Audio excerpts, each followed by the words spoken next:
same investigator that did the investigation on Ben told him after they got done with the interview, off camera, you did the right thing. Don't let anyone Monday morning quarterback you.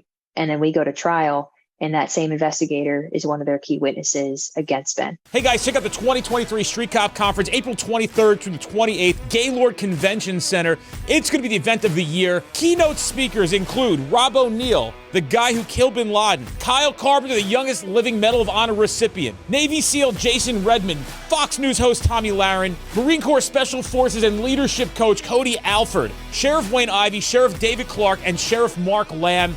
It's going to be one hell of an event. And on top of that, we have all of our instructors and additional instructors from other companies going to be at the event, giving you everything they know for you to have a successful career and get the results you want to get in the field as a police officer. On top of attending the event, you'll get face-to-face time with every instructor attending the event, and all the keynote speakers will spend time with you. We got special events all week, giveaways, nightlife. It's going to be really, really worth your time, energy, and effort. I promise you, you will not regret it for a second. To register for the conference, check out streetcop.com, click conference, and everything you need will be there on the homepage. If you are looking for a room, just click book a room. The block has been sold out at the Gaylord Opryland Convention Center, but there are many hotels nearby within a walking distance of the event. You don't want to miss out on this opportunity. We will see you there. 111, 110. You training to be a street cop? Hey guys, welcome to this episode of the Street Cop Training Podcast. I'm your host, founder, and CEO of Street Cop Training. My name is Dennis Bonino, and this is not rehearsed. I just go off the fucking cuff. Unbeknownst to a lot of people. It's funny, we had somebody here recently who was like, do you just go into these things without any research? And I go, well, I got an idea who I'm talking to, but I don't have like 900 questions lined up. I just write them down as you start talking, and that's how it goes. So today we have with us Keelin Darby. Keelin, tell us who you are, what brings you here today, and how you know about us. So my name is Keelin Darby. I've been in law enforcement for 7 years in the state of Alabama. My husband is former Huntsville Police Officer William Ben Darby. And in April of 2018, he responded to an incident which ended up in an on-duty shooting. And he was eventually cleared by his department and then convicted in 2021. So I've been on a rampage to get people to hear about his case and raise support and get him home because he's been in prison for the last 19 months. But we just had a breakthrough. So the Court of Criminal Appeals ruled in our favor and overturned his conviction, citing that he should have been viewed as a police officer because we're trained differently than Joe Q citizen. So we're very excited and very hopeful for the next steps that we have. But there's a lot to go into. So Did he come home? Is he home now? No, he's not home yet. The reason I've been given that he's not home is because the Attorney General, which is Steve Marshall, has to give an opinion on the court's decision, and then they can move forward with his bond. But I still don't understand that because he's no longer a convicted felon. So he's being held in prison under no charge. What does your attorney say about that? They're working towards it. They said that this is just how it works, which I don't understand that. But they're working to get him out as soon as possible. They're going to see him tomorrow. So he's going to get an update of what's going on. And then we're supposed to meet with them very soon. And then I have visitation on Sunday with him. So I can't talk to him, obviously, in detail over the phone because everything's recorded. So the once a month visitation that I do get with him, we go through stuff and what's going on, and everything that I can't tell him over the phone gets talked about during that time. So it makes a very quick 2 hours go by fast because there's never any dead time. It's just this happened, this is going on, so forth and so on. So have you talked to him since the ruling? Yeah. So Friday morning is when I found out. I was at work and I was actually in court when I got the phone call. So I called my lawyer back, and because I was up testifying at the time. So called him back, and he's like, "Hey, we won the appeal." And I broke, just crying because it's been a very long 19 months. And I can't call Ben. So I waited, and Ben called me about, he get 10 or 15 minutes later, he called me, and he knew because when the phones finally connected, he's like, well, hello. And I said, hey, babe, we won our appeal. And I just started crying again. And we've talked about it several times. Obviously, not as much in detail as I would like to, but he's very excited. We're very excited. We realize that we're not out of the woods yet and that there's still many steps that we have to go through. But this is huge. This is a huge step in his case. And then also for law enforcement in the state of Alabama, as well as nationwide, because the courts have ruled and made precedent that you have to view a police officer through the objective reasonableness standard, which he was not during his trial. So we're excited. I am very happy for you guys. And the first thing I just want to acknowledge up front is, man, it must have been hard, but what a wonderful wife you have been. I'm sure that he appreciates you standing by his side through this whole thing. Where some people might have broken, you have, hung in there and fought for him. And that's amazing. So I just want to acknowledge that for you right now. Thank you. Yeah, it's been tough. But I've got a lot of fight in me, and, I told him I'm in this until the end and we're going to get through it. And he told me the same when they took him away at sentencing. He said, we're going to get through this.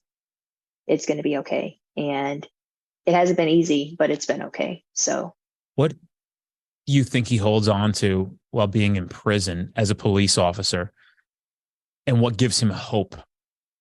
So we have a very strong faith. The both of us hold on to that very, very closely. And then secondly, just the support from our family and friends, and then all these other people that we don't know. We've had multiple organizations come behind us, namely the Pipe Hitter Foundation, the Blue Justice Project, the state of Alabama's FOP, the national FOP has supported Ben by writing an amicus brief for his appeal. Mike Glover from Fieldcraft Survival, who you've had on recently, we met him back in 2018, right after the incident. And long story short, I'm from Arizona. Where Mike was located is my hometown. We went to go and see if he was there. We met him, talked for 3 hours, told him about, he's like, what do you guys do? And like, oh, we're cops. And that just went into, how does that work out? And Ben's incident came up, and Mike was like, well, you're going to get cleared. It's, it's all going to work out. Call me when you get cleared and I want to have you on my show. And we were like, okay, yeah, we're just, at the time we were two kids from Alabama, and Mike is a social media guy. He's got a good background. And we went to trial, ended up going to trial, and then sentencing, and they sentenced Ben to 25 years.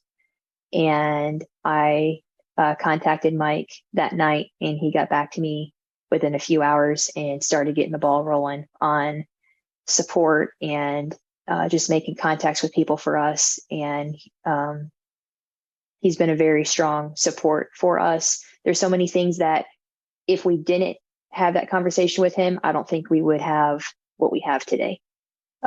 So we're just very thankful for the support from all these different individuals and entities that realize what's going on and see it for what it is and how it was wrong, and how Ben should have never been convicted in the first place. He should have never been arrested.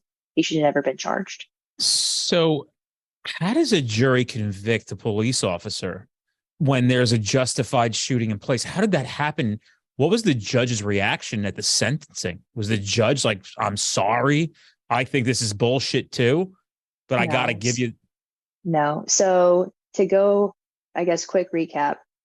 Ben was on duty April 2018 and responded as an assisting officer to a suicidal subject who had called police and said, my front door's open.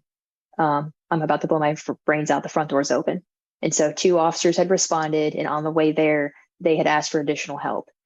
Ben went because he was not tied up on anything. And due to our training as police officers in Alabama and nationwide, when you're dealing with someone with a gun and there's no other person who's at harm, which at that time they didn't know that, you don't go in the house, you don't go in the structure, you call them out. You set up a perimeter and you find a way to get them outside. And Ben had answered a few calls like this going into this call. So that was his mindset. He gets there and sees that both of the officers are nowhere outside. One of them is in the house, and then the other guy is in the fatal funnel of the doorway. Ben gets up there, sees that the female officer is 20 feet away from the individual who had a gun to his head, and she had no cover or concealment between her, and her gun was down, pointed at the ground, and she's just talking to him like it's a normal day. Ben tells her to point her gun at him and that he can shoot her. She raises her gun up at the suspect, and then you can see on her body camera, she shifts off of the subject, looks at Ben and says, "He's not going to shoot us," and then puts her gun down. This whole time, Ben sees that she's not doing what she needs to do. She's not taking control of the situation. He steps inside, raises his shotgun on Mr. Parker and tells him to drop the gun, which he was given 7 commands to drop the gun. The first time that Ben told him to drop the gun, Parker said, "No, I'm not going to do it." The second time Ben told him to drop the gun, Parker moved the gun towards them, and Ben took that as a threat against his life and their lives, since there was nothing between them, and he mitigated that threat. Ben went through an investigation within the department and was cleared completely. The other 2 officers went through the same investigation and were sent back to remedial training for lack of threat assessment, and they were also disciplined. That was all in 2018. May of 2018, there's word that the district attorney wants to indict Ben for murder. And he even told the chief at the time, "If you fire him, we won't press charges." And the chief said, "No, he didn't do anything wrong. He followed the law. He followed his training. He followed policy. We're not doing that." So the district attorney gets a grand jury indictment that August, and Ben was charged with murder. He was formally arrested. We had to bond him out. The city continued to keep him on payroll on admin duty, and he got a paycheck all the way up until he resigned right before sentencing. What did the chief say? Like, did the chief have his back the entire time? Yeah, the chief had his back the entire time. The city council and the mayor had his back, including they paid for the legal fees. Our original trial, they paid for all that, and that was over $125,000. And what was the motive of the district attorney? Just anti-cop, like liberal lunatic? So from what I've been told, and no one has given me a clear answer on this, but from what I've been able to gather, the district attorney and the chief don't get along. And they used Ben as a political pawn. At the time, He was only on the job for 18 months, and no one knew who he was. There was other officer-involved shootings with senior guys that were justified, just like Ben's was justified, but he didn't go after them. The district attorney sat in on Ben's incident review board and didn't object to him being cleared. And then he turns around and charges him with murder. So you can't tell me that it's personal between the department and the DA, because if you agreed with him in the incident review board and said he was good to go, then why are you bringing charges? That's insane that they'll fuck with people's lives like this. Yeah, the same investigator that did the investigation on Ben told him after they got done with the interview, off camera, "You did the right thing. Don't let anyone Monday morning quarterback you." And then we go to trial, and that same investigator is one of their key witnesses against Ben. Wow. Stating that he did everything wrong. He should have never been a cop. The district attorney and the prosecutors said he was a disgrace to the badge. He should have never been, given the opportunity to be a police officer. They compared him to Derek Chauvin, which the only similarity between the two of them is they're both white male cops.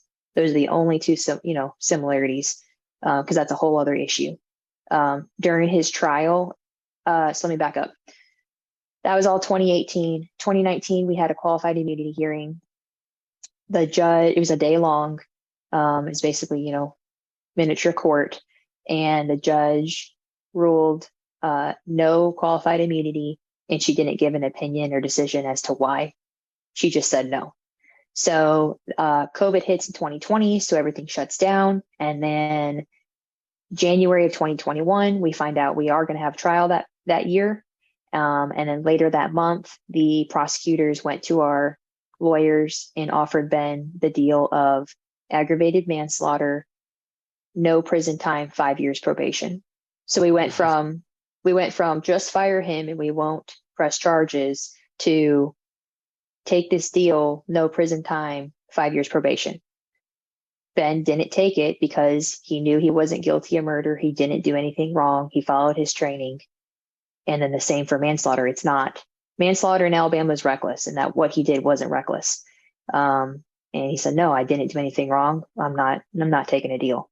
So we go to trial May 3rd, that week of 2021. It's closed to the public. So there's a Sixth Amendment right.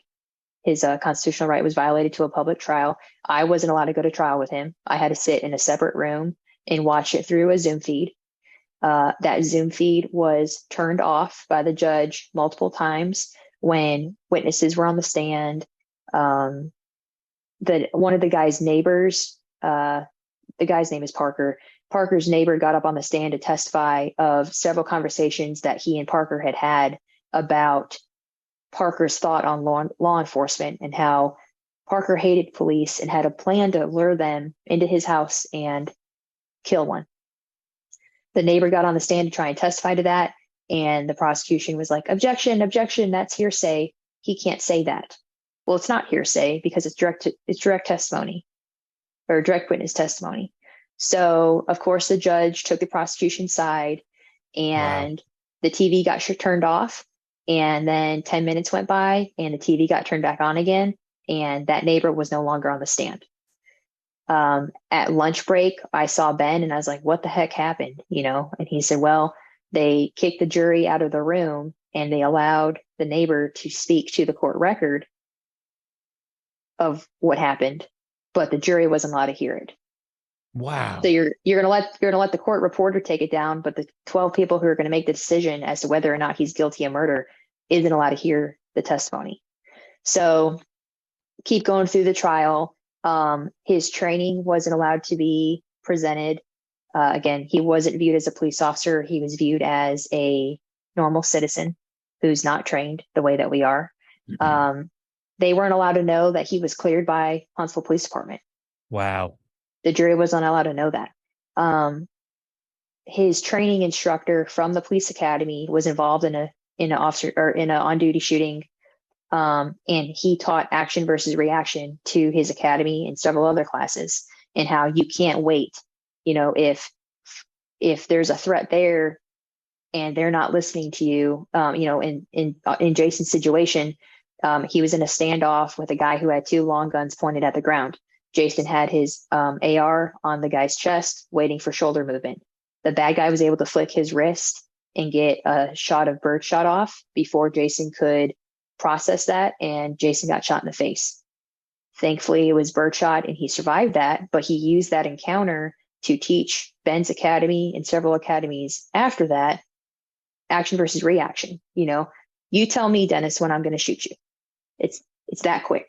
And people don't understand that if they're not trained the way that we're trained. So Jason's testimony wasn't allowed to be heard to the jury. Graham versus Connor wasn't allowed to be instructed to the jury. Wow. Several case laws.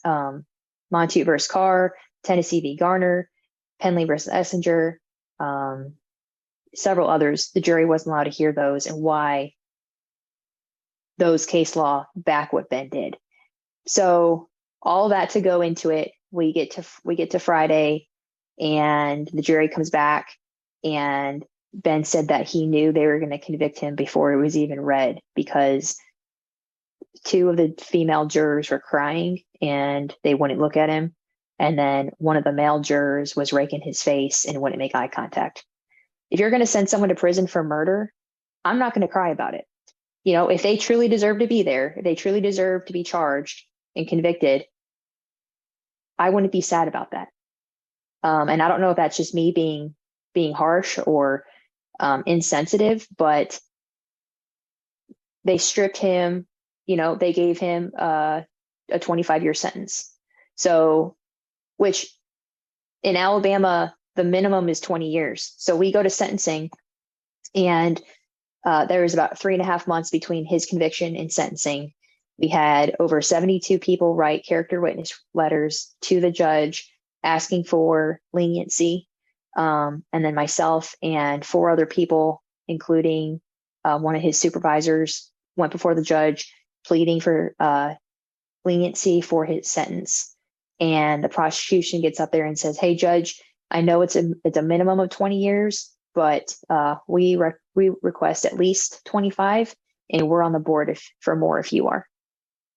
Wow. And everything that we objected to during the trial, the judge went against us. Every time the prosecution objected, she granted it.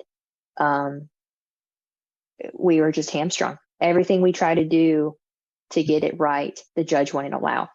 I've experienced this recently myself, just so you know.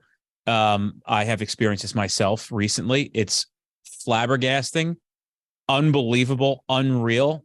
And it just is a stark reminder that the impartialness of what's supposed to be implemented in the law, it doesn't exist. It's complete bullshit. And you've got to go off the thoughts and opinions of the judge's personal beliefs instead of the actual interpretation of the law. Crazy. Right. It's fucking wild. So Ben gets sentenced to 25 years, and that was August 20th, 2021. So I got to give him a hug and kiss him, and he said, "This isn't over. I'll see you soon." And I didn't see him for 9 months because of COVID. I wasn't allowed to go to the prison to see him. Since May of 2022, I've seen him once a month. And I'll see him Sunday, and hopefully that's the last time I'll ever have to go back there. So we filed. What's that like to go through that? It sucks because I'm a police officer. So, and I don't flaunt that when I go in there. I just try to be I don't want to, make any waves. I just want to get in there, get through the process. But it's a joke because I go in there and basically I don't get a full strip search, but I do get a very in-depth search where my father-in-law goes in there and he literally gets patted down and that's it. Where I have to go into a separate room, strip down, and do a bunch of things. And then my father-in-law or any other male person who's going for visitation that day literally just gets 3 pats down their side and they can go through. It's a joke. Why is that? Why do they do that? The only thing I can think of is because it's an all-male prison. So if contraband or something's going to be brought in, it's going to be brought in through a female because I'm going to get closer to him than his dad. Yeah, but I don't know if that's enough reason to make you endure essentially a strip search to go see your husband. I'd be interested to see how a court would feel about that, to be quite honest with you. Yeah, I mean, I don't agree with it, but I have to do it to go see him. So I put up with it, and it's not just me. Probably how everybody feels. Yeah, you're right. Yeah, I mean, it's every female that comes in because it's about 5 to 7 families every time when we have visitation that come through. And every female has to go through the search that I have to go through. Again, I don't like it, but if it allows me to physically see my husband, then yeah, I'll go through it. It just that's part of it, unfortunately. But do they know that you're a police officer too? Some of them do. This past 2 months ago when I went in, one of the guards addressed me by name and asked how I was doing, and I thought it was a little weird. And I caught his name. And when I saw Ben, I said, "Who is this guy?" And he said, "Oh, it's so-and-so." And I said, "Well, is he good or bad?" And he said, "No, he supports me." And he said, "Why? What happened?" And I said, he singled me out and said hello to me in front of everyone. And I mean, that's fine. It was just weird because that's over the last year and a half that I've gone up there, that's never happened, but it's more, they know that we know it's a privilege to go up there. It's not something that we get to do. I mean, they can cancel it at any moment. In October, they canceled it 2 days before visitation. And they finally let us go back the following week, but it can get canceled at a drop of a hat. And it doesn't matter if If it's because they don't have enough people or they just don't feel like it that day, if they want to cancel visitation, it gets canceled.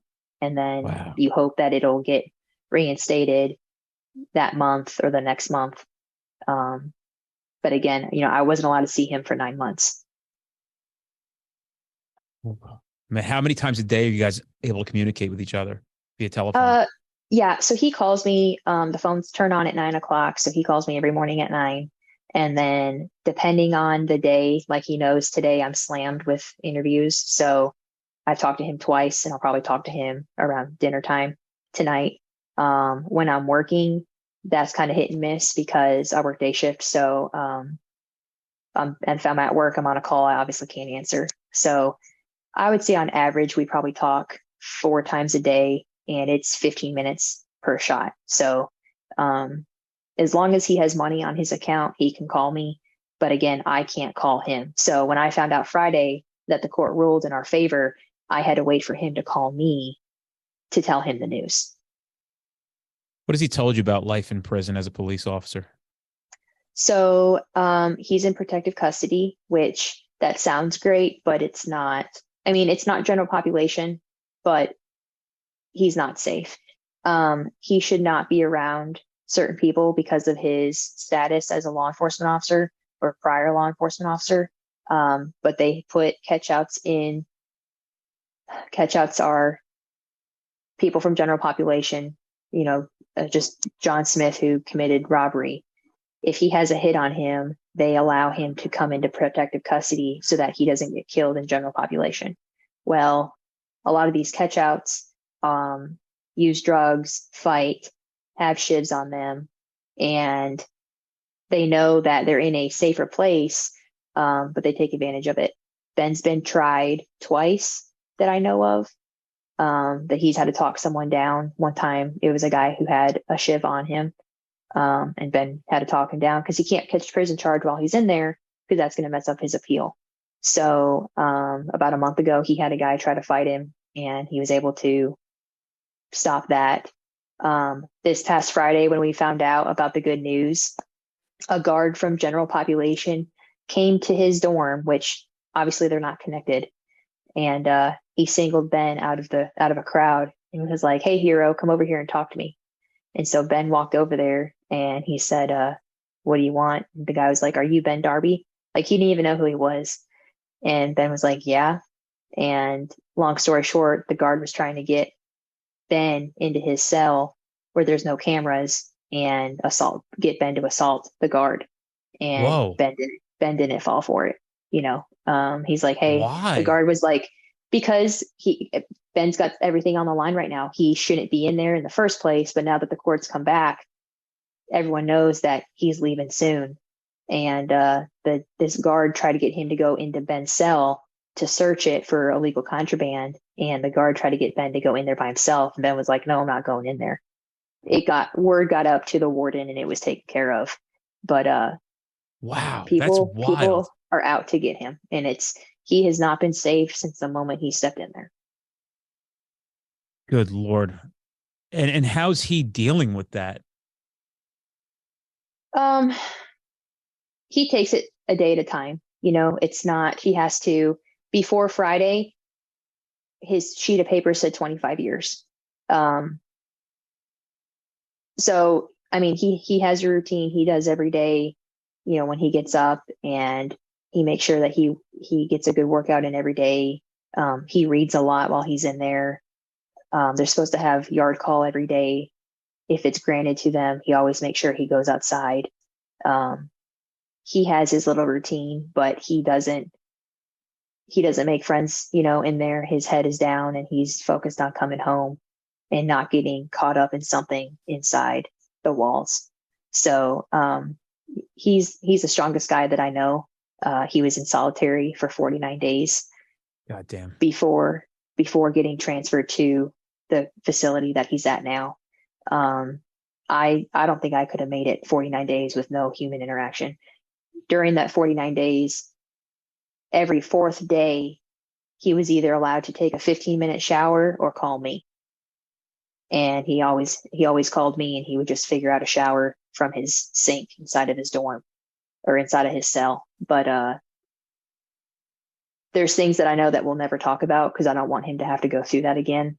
But he should have never been subjected to any of it. Hey guys, if you're enjoying the Street Cop podcast, do us a favor and give us a review on iTunes or Spotify, wherever you're listening to us. Tell a friend. We don't charge anything for the episodes.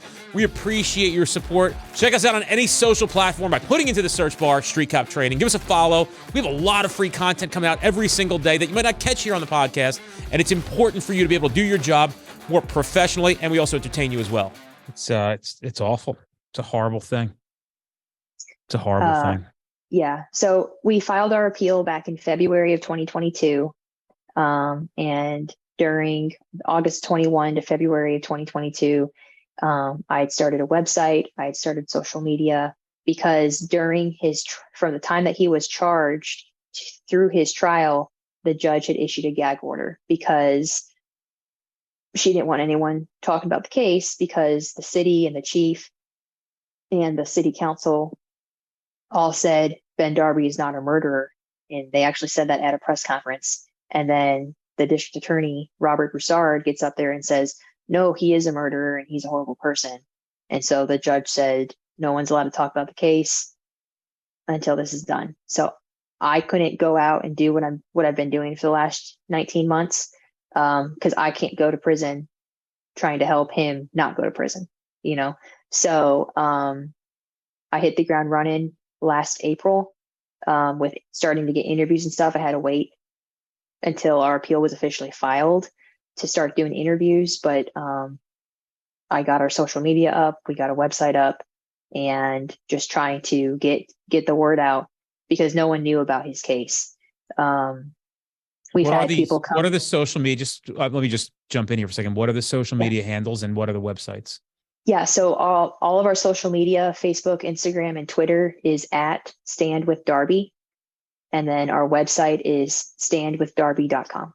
Very, very simple. People started getting word about what was going on and getting mad about it. From the very beginning, we had the Blue Justice Project, which is out of Pennsylvania. She used to be a police officer, was involved in a shooting, was charged and acquitted. She eventually retired and started her own nonprofit, she and her husband. They have been with us since the very beginning. They came down here a month after he was convicted with a check and said, what can we do to help you? We've had the Pipe Hitter Foundation pick us up back this past April, so almost a year ago. And for anyone who doesn't know what their background is, that's Eddie Gallagher, who used to be he was a Navy SEAL and was wrongfully charged in a shooting that he was in overseas, put into pretrial confinement and was later acquitted. But he was wrongfully put into prison, just like Ben was wrongfully put into prison. They've started their foundation to help first responders and military to fight against unethical charges, just like Ben's going through right now. And they've raised a lot of support for us, been able to get me on different shows just to get the word out about Ben. Obviously, Mike Glover has been a big help to us. He got me on Andy Stump's show with Cleared Hot. That had a lot of fundraising come through. And then there's countless people on social media that have gotten me on their shows. I could name them all, but I'd be afraid I'd miss one. So just so many people have come behind and supported us. We got our appeal filed. We asked for oral arguments. And in August of 22, the court granted oral arguments and said, you'll have a hearing in November. So oral arguments, every time a case is appealed, it goes to the next court, which is for us was the state appellate court. And we asked for oral arguments, which would be a hearing to discuss the issues deeper with that court. In Alabama, only 2% of cases get oral arguments granted. And then 1% of those cases that get granted are heard publicly. And we got both. So November 10th of 2022, we had oral arguments and it was held in Birmingham. It was open to the public. We had about 100 people there to support Ben. And our lawyers argued two of the main points of the appeal that the judges wanted to hear was the closure of the courtroom and then the improper jury instruction. We had 33 reasons why he needed a new trial, and those were the main two that they picked up. We did that November 10th and then waited until this past Friday, and the court came back and said it was wrong for Ben to not have been viewed as a police officer, which the jury was improperly instructed on, and all 5 judges reversed and overturned his conviction. So we only needed 3 and we got all 5. So it was a unanimous decision to reverse and remand it back to trial. So obviously it's we're very crazy excited. for me. It's like, yeah, as you're saying this, I'm thinking like, and this judge and this DA has no culpability. They have no responsibility. They're not going to be charged for getting all this wrong and wrecking this man's life. It is wild. But the good news is, thank God, there was an appeal process in place, and you guys got a second chance to prove the innocence of your husband. It's fucking nuts, man. It's just wild. Yeah. Everyone's like, you need to go after the DA, you need to go after the judge and all that stuff. My number one priority is getting Ben home and getting him shed of all this and us moving on with our life. We'll figure out the rest after that, but that's my number one priority right now, is to get Ben home and get him reintegrated into life as we knew it, which obviously our life is not ever going to be the same as it was pre-August of 2021, but we're going to start over and make it better, because that'll be shed of us and we can move on. I know this, and Ben realizes this. We're not out of the woods yet. We still have a lot of things that we have to do and many steps that have to be taken. Namely, like I believe I said this earlier, we're waiting on Steve Marshall, the Alabama Attorney General, to issue an opinion on what the judges decided. After speaking with our lawyers, we believe that he will agree with their decision, because it was a unanimous decision, and that all 5 judges reversed and remanded his case. It'll then go to the district attorney, Robert Broussard of Madison County, and he's already stated he's going to retry the case. Wow. I don't understand why. I mean, by the time that Ben gets out, he'll have spent over 600 days in prison. Take that, and that's your victory. Go pick on someone else. The courts have already said you didn't do this the right way. If he were looked at as a police officer, he wouldn't have been convicted. Let it go, But his case is very political, and it's politics. I don't have any words. Disgusting. It's disgusting. It's disgusting. What can we do to help? Yeah. So us having a new trial is going to be a big expense. We've raised a lot of money so far, but a lot of that has gone towards getting us this far in the case. I'm 6 figures into his appeal, and if we go through with a full another trial, it's probably going to be at least another 75 to 100 grand. So what I'm asking people to do is, if they want to help us in that battle, that they go to our website, and there's 2 different links that they can donate through the Pipe Hitter Foundation or through Fund the First, or they can go to Pipe Hitter's website, pipehitterfoundation.org, and click on Ben's story, read a little bit about him, and donate through that. The second thing I'm asking people to do is go to our website and sign up for the newsletter that I put out once a month, because that can't get shut down, where Facebook, Instagram, and Twitter can. If that were to happen and people want to know more about the case, they'll get a newsletter as I put it out with updates of what's going on. Also on our website, there's every piece of information that you would want to know about the case is on there. There are 33 reasons we asked for a new trial.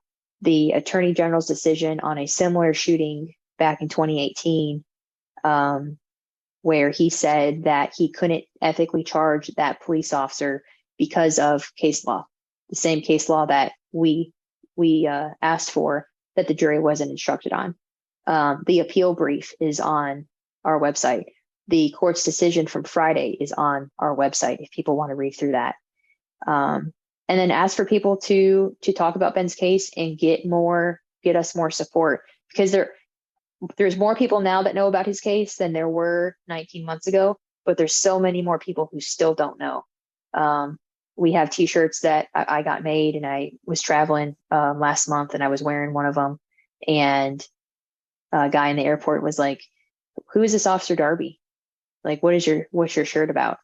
And I, used that opportunity to tell him who I was and who Ben was, and he was just flabbergasted and just in shock that they would convict a police officer for doing his job as he was trained.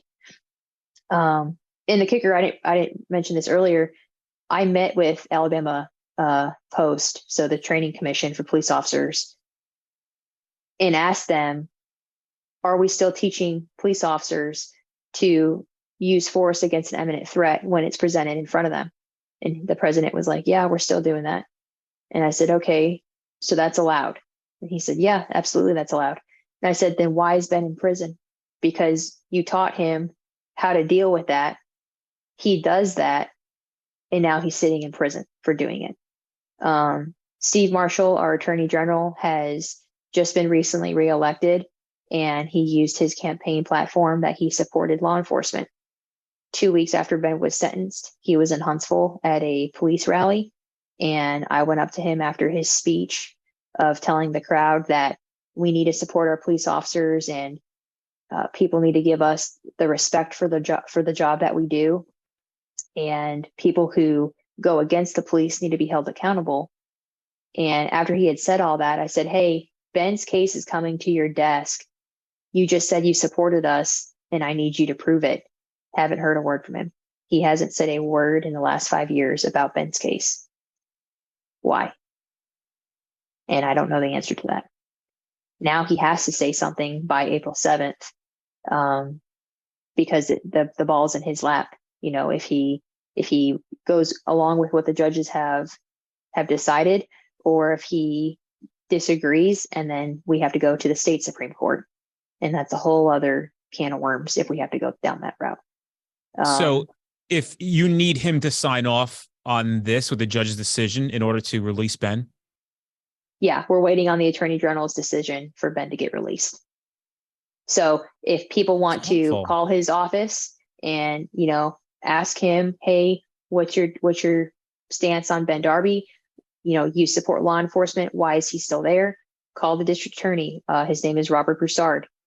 Hey, why are you going after this cop? He was cleared by the department. You were in that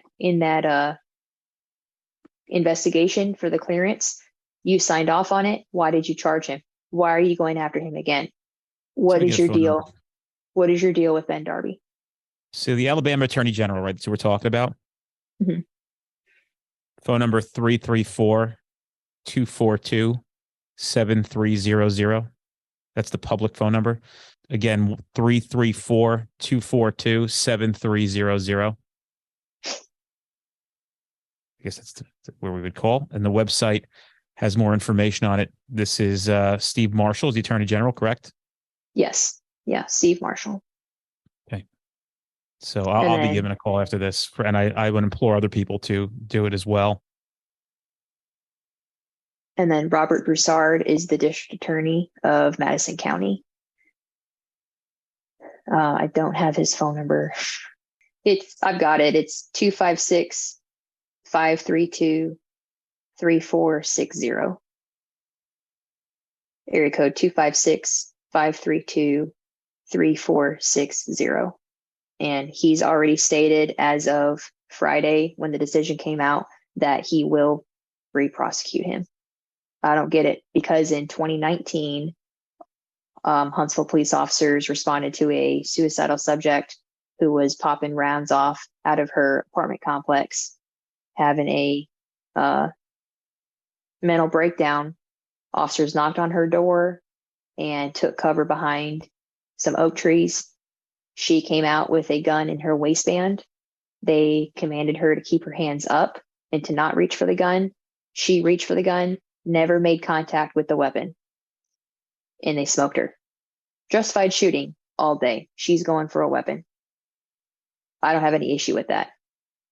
But how can you charge Ben Darby, a police officer who had a gun pointed in his direction, but you're not going to charge someone where the bad guy never had the gun in their hand?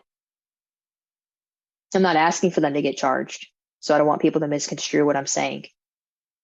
What I'm asking is, how can someone who's having a gun pointed at them get charged with murder after that officer shoots them, but the officer who shoots someone who doesn't have a weapon in their hand, that's okay?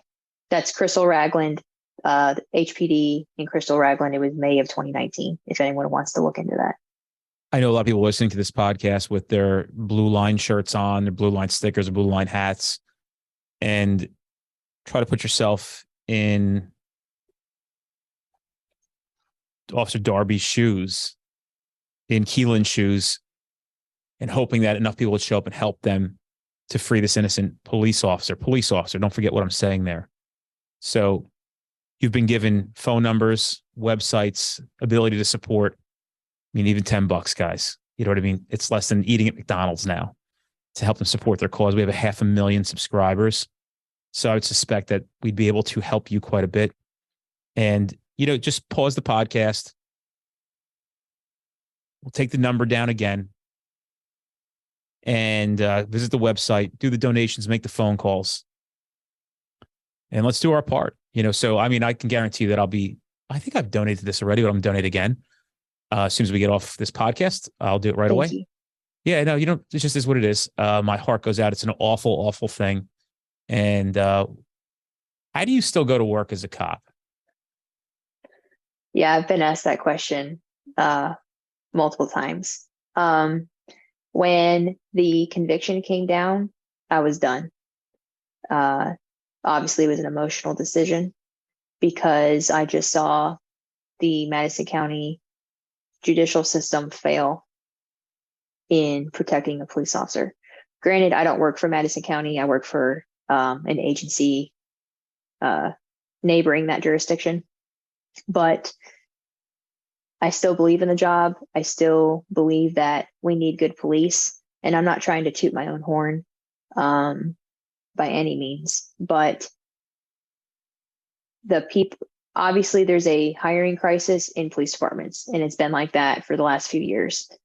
The good cops that are still there, that's who America wants to come when you call 911. They don't want these new guys who are in it for the shiny badge and the gun and the status of, oh, well, I'm a police officer, so look what I can do. I still believe in the job, and that's why I do it still. I've had several people ask me, how can you still do it? My guys, I'm a sergeant on day shift. I'm over 12 guys, and they're like, Sarge, how are you still here doing this?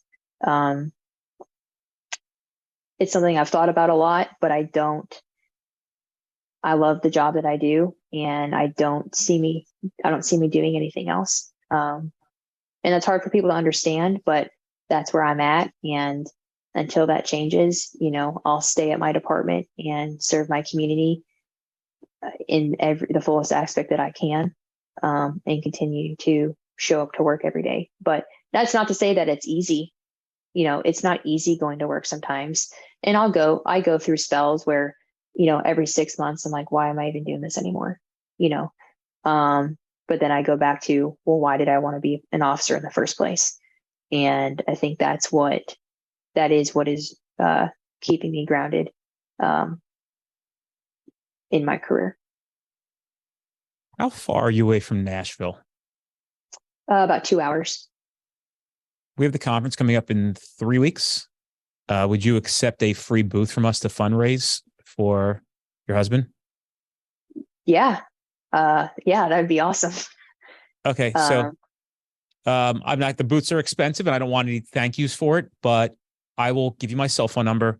We'll get this set up, and I will promise you just have to remind me during the event. We have over 1,500 men and women coming, and there are people. They're the street cops. They're the real deal. They're not. This is not some peacocking who am I rubbing brass elbows event. This is A lot of brass there for sure. A lot of chiefs, deputy chiefs, captains, colonels. They're all going to be there, but they're the true blue motherfuckers. And just remind me a few times when you're there that Okay. we will. So you're 2 hours away. Mhm. That we will make sure that we remind everybody the importance of this and to donate. So we'll figure that stuff out. But Wow. so it's Thank April you. 23rd to the 28th. Yeah. So come on Sunday and we'll set it up. You have the booth for the whole week. I'll actually reach out to our production people and make sure they add another booth in for you. And, in your mind, you need help setting up of how it's going to look and what you want on screen. Maybe you want some literature out to draw some attention. I'll constantly redirect people over to your booth to make sure that you're getting, and I'll give you a couple free spots to the 2024 conference that you can raffle off. And I have raffle tickets for you. So I'll give you like a bunch of free tickets that you can raffle and to raise money. Okay. Wow. Thank you. On top of Yes. donations as well. Yeah. Thank you. Thank you. That really means a lot. Also, I imagine you have to stay there, correct? Stay In Nashville, you're not going to drive 2 hours back and forth every morning, correct? No, no, I'll get a hotel and stay there. Yeah. I'll have a room for you too. Wow. Wow. Thank you. That You're welcome. that means a lot. I'll set all that up for you. Okay. Because I kind of don't know how this thing kind of missed my radar, and I apologize because there's just so much going on with this company, and I had, not making excuses, but personal issues for quite a while. It was very, very, very difficult to deal with. Mhm. I keep telling people, I think people's kind of the cat's out of the bag a little bit, but there'll be a reveal eventually of what these things are that I'm talking about. Some of the people who listen to the podcast who are friends of mine are like, what are you talking about when you talk about things like that? And I'm like, this, and they're like, oh shit, I didn't know. And I'm like, well, a lot of people don't. And believe me, I just want to apologize for not being more involved. And I'm going to try to make it up to you now because I find it deplorable. And how could I stand before everybody as this person who's in it for the righteous and correct reasons and ever not be able to do something for you in this with this ability to be able to do something for you. So the podcast is one thing, but I think we can do a decent fundraiser for you and get some money rolling. I mean, those tickets for the next event are $5.99 a piece. So I'll give you a bunch of them to give out and you can just auction them off and we'll call them off on stage. So I don't even worry about raffle tickets. I have all that shit. And we'll figure out what you're going to charge for a shot at the conference for 2024, okay. But you'll get handed a bunch of them to auction off. Wow. Thank you. Yeah. And to go back, giving me this time to come on your show, and tell our story is huge. That in and of itself is something that we're very thankful for. And you publicly going out over and above that, to donate again and to give me this opportunity next month, and in 2024. I'm really at a loss for words now, and I just thank you. I mean, it really does mean a lot. I'm going to say two things to that. One, people who know me are not surprised at this. So I don't do it for accolades and dabs and public appreciation or some kind of stunt to push myself forward. But I also do it, number two, for the reason to show people an example of kindness that's important to see. I donate a lot. I do a lot in the background of things. I spend a lot of time with a lot of organizations. I get thanked a lot in person, and I don't even know what I did. It's just how I live my life. And I just want to be very clear that you don't owe me anything at all. Don't feel like you do. Don't feel like the debt has to be repaid. It is my pleasure to do this. And just don't think that you even have to give me a thank you. I already know that you are appreciative of it. And that's all I need. So we'll set that up when we wrap this thing up. How about one last thought on what you want to say? And if you ever want to come back on again, I'll gladly have you. Yeah. It's been a long road. Obviously, this has been going on since April of 2018. So we're coming up on 5 years that our family has gone through the trial of a lifetime, that an officer could go through the trial of their career. And I think Ben was caught in the crosshairs of a a political time in law enforcement. 2018, things were shaky, and then 2020 comes around with George Floyd, and all cops are bad, and defund the police. But that's not Ben Darby. Ben Darby is a cop's cop. He's a police officer that Huntsville wanted on the streets. The night of the shooting, Ben was actually supposed to be at a awards ceremony. Someone had nominated him for community officer of the quarter. I believe it was of the quarter, whatever the time period. And he couldn't go because he was being questioned about the incident. We're not out of the woods yet. We still have some steps that we have to take to go forward, but the path has been made clearer. And I'm excited to get him home and fight with him for this together in person, and not an hour away over a recorded line where I can't talk to him freely. I can talk to him freely, obviously, in our house. And we're not done fighting. We will take this as far as it has to go, and we will fight this as long as we have to, even if that's to the United States Supreme Court. This conviction cannot stand, and the courts took care of that on Friday when they overturned his conviction and reversed it. So I don't have a whole lot of details, and I know I've gone into a little bit, but steps forward, people can just look at our social media, get on our newsletter on our website, and I'll be pushing stuff through that as soon as I find out more. But we're very excited with the news from the court and this renewed sense of hope for our future and in clearing my husband. Sorry that you have to go through this. I really am. I think it's just horrible. And my heart really goes out to you. I really feel just so betrayed by these political assholes. And you don't have to comment on that because I know you probably shouldn't. But I'll do it for you. And I'm not lying to you. As soon as I get off, one, I'll set you up with everything that you need to get set up for that week. And two, I will donate. And three, you will always have access to me if you need us to do anything for you. We don't have the biggest platform in the world, but it certainly is the smallest either. And I'm glad to get behind anything you guys need from us. And again, I'm sorry that we didn't get involved sooner. I don't know how it didn't make it onto my radar. I just don't know how. There's no need to apologize. We've got you now. And, honestly, that's what matters, is that we have your support, and you're going to stand with us until this gets righted. And yeah, you're going to find I'm a man of my word. So and I don't pander. I don't care. I am a respectable person. I'm a non-criminal person, but I endure battles of my own as well. Even with the legal system, it's pretty wild. And all we're trying to do is help cops. And it's just these people are insane in these political positions, and it's terrifying. It really is, because for some odd reason, God did not grant them with the gift of common sense. And I have no idea where your soul goes to ruin another human being's life, or hundreds or thousands of lives. It's wild to me. I don't know where these people got wronged in life, that they don't have any compassion or empathy or understanding or respect for law enforcement. It's fucking wild, isn't it? Yeah. Yeah. And one of the main prosecutors against Ben is a former Huntsville police officer.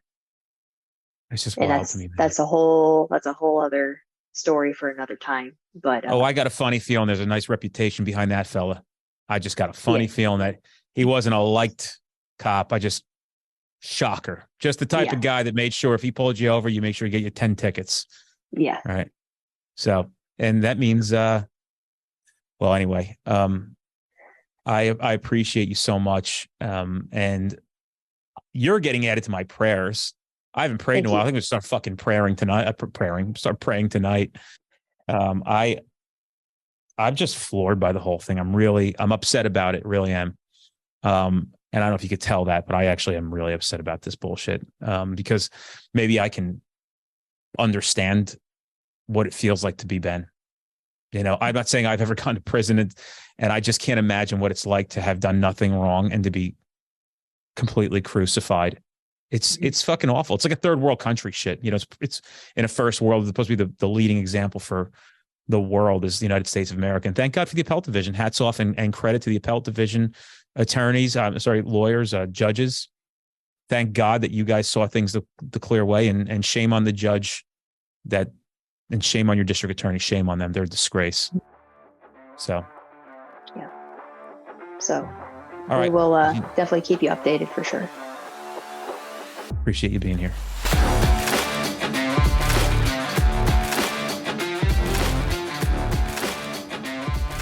Guys, if you're in an area where you're trying to get to our classes, but we're not close to you, fret not. We actually have on-demand training at streetcop.com. You can take that course online right now, and then you could attend that training in the future at no additional cost. You can redeem your voucher, so you get 2 for the price of 1. We don't want to deny you the ability to take this training now, especially knowing that it can keep you safe, at a very minimum, putting bad guys in jail where they belong, and at the maximum, going home to your family.